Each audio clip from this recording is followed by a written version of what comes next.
then called Darren to let her know I'd arrived okay. We chatted for a while. She'd found it hard to adapt to our new life on the West Coast initially.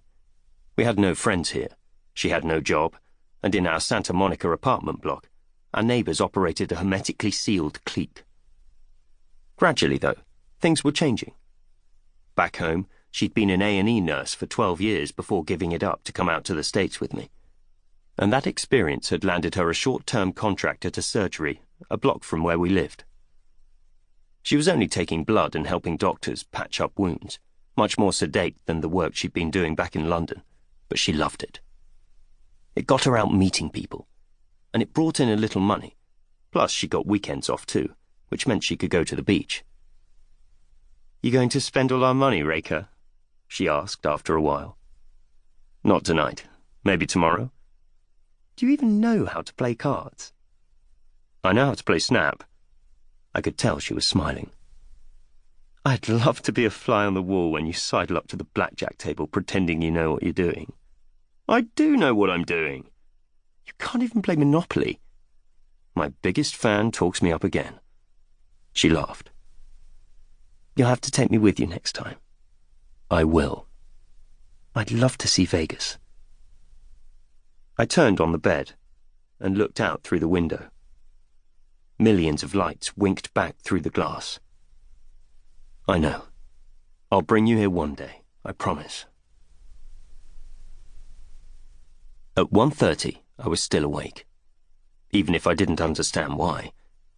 I'd been up until 4 the previous night filing a story, was fried after the 5-hour drive down from LA, but I just couldn't drop off. Eventually, I gave up trying, got dressed, and headed downstairs. When the elevator doors opened, it was like time had stood still. The foyer, the sounds of the slots, the music being piped through speakers, it was all exactly the same as I'd left it. The only thing missing was the couple screaming at one another. This was the reason casinos didn't put clocks up. Day, night, it was all the same, like being in stasis.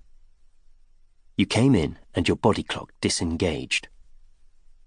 I looked at my watch again and saw it was closing in on 2, but it may as well have been mid-morning. Men and women were wandering around in tracksuits and shorts like they'd just come from the tennis courts. I headed to a bar next to the hotel lobby. Even at 1:50 in the morning, I had plenty of company.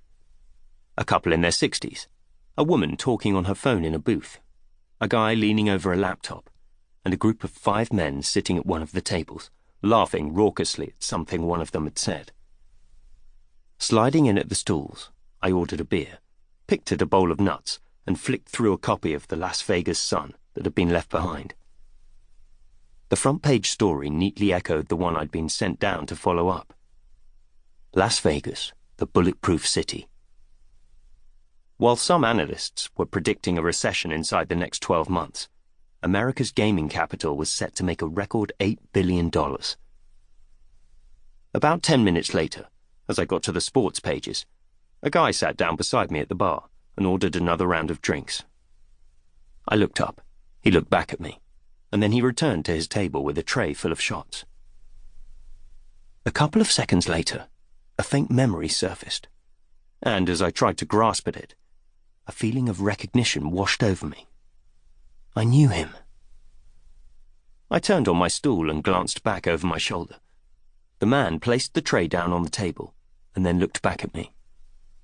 He knows me too. There was a moment of hesitation for both of us, paused at each end of the room. But then it seemed to click for him. A smile broke out on his face, and he returned to me. "David?" As soon as he spoke, the memory became fully formed. Lee Wilkins. We'd grown up together, lived in the same village, gone to the same school, and we'd left the same sixth form college and never spoken since. Now, almost 20 years later, here he was.